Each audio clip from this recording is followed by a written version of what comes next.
कब्जा माफिया के लिए अब बहुत बुरी खबर है। वो कब्जा माफिया जो खुश हो रहा था कि हाई कोर्ट ने वो कमेटीज जो मुअत्तल कर दी थी, जो बड़ी स्पीड से कब्जा माफिया के खिलाफ फैसले कर रही थी और लोगों के कब्जे वागुजार करवा रही थी। हाई कोर्ट ने एप्रीहेंशन ये जाहिर की थी कि ये कोर्ट्स का काम है, जजेस का काम है, डिप्टी कमिश्नर और एसीज का काम नहीं है कि वो लोगों के कब्जे वापस कराएं या वो तयन करें कि किस बंदे की कौन सी जमीन बनती है या कौन सी जमीन नहीं बनती।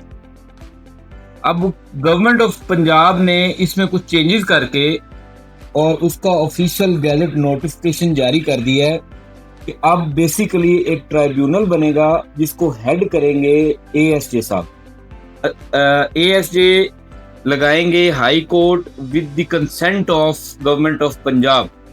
अब एएसजे का मतलब एडिशनल सेशन जजेस, वो इस ट्रिब्यूनल को हेड करेंगे और उन कमेटी की सिफारिशात पर केस को रन करेंगे जिस कमेटी का हिस्सा होंगे डीपीओ साहब, डीसी साहब और कंसर्न एसी साहब। आप उनके पास एप्लीकेशन देंगे और वो विद इन 30 डेज अपनी रिक्वेजिशन बनाकर सेंड करेंगे कंसर्न ट्रिब्यूनल को और ट्रिब्यूनल 30 दिन के अंदर उसका फैसला करेगी। और इस फैसले से अगर किसी को कोई एप्रीहेंशन होती है तो उसकी अपील फिर फाइल होगी लाहौर हाई कोर्ट लाहौर के किसी भी बेंच या ब्रांच में। अब मेनली इसमें फर्क क्या हुआ कि जो पहले काम चल रहा था वो तो चलो चल ही रहा था। अब गवर्नमेंट ने इतना जबरदस्त इसके अंदर चेंज किया है कि अब कब्जा करना या कब्जा करने की कोशिश करना या किसी के कब्जा कराने में उसकी मुआवनत करना, ये सारे के सारे जराइम डिक्लेयर कर दिए। ये सारे के सारे जुर्म है जिसकी सजा 5 से 10 साल है और साथ ही साथ 1 करोड़ रुपए तक जुर्माना है। अब ट्रिब्यूनल एट एनी स्टेज किसी भी बंदे को पकड़ सकती है, गिरफ्तार करवा सकती है और उसकी बेल भी हाई कोर्ट लाहौर से ही होगी। उसके अलावा उसकी बेल आप लोअर फोरम पे आप नहीं रख सकते। थर्डली, ये जो फॉर्जरी करते थे, जो नाम तब्दील कर देते थे या डॉक्यूमेंट्स के अंदर फॉर्जरी करके काबजीन हो जाते थे, रातों रात जो है वो 4 दीवारी कर ली और सारे मामला चेंज कर लिए, उसको भी जुर्म करार दे दिया गया। तो लिहाजा अब सूरत हाल ऐसी है कि जिन लोगों के कब्जे के मामला रुके हुए थे वो बोनाफाइडी मालिक हैं उसके, उनके पास रजिस्ट्री, इंतकाल और सारे डॉक्यूमेंट्स मौजूद हैं, वो ट्रिब्यूनल में अपनी एप्लीकेशन देंगे और ट्रिब्यूनल विद इन 30 डेज इसका जो है वो फैसला करेगी।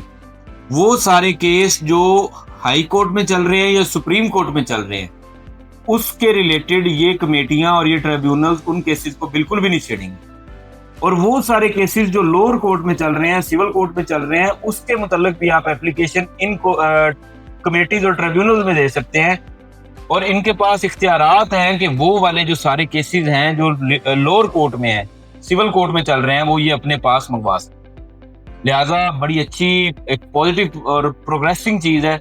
इससे अब कब्जा माफिया के खिलाफ जितनी स्पीड से पहले क्रैकडाउन हो रहा था, तकरीबन 3500 लोगों के कब्जे वागुजार करवा दिए गए थे चंद ही दिनों में।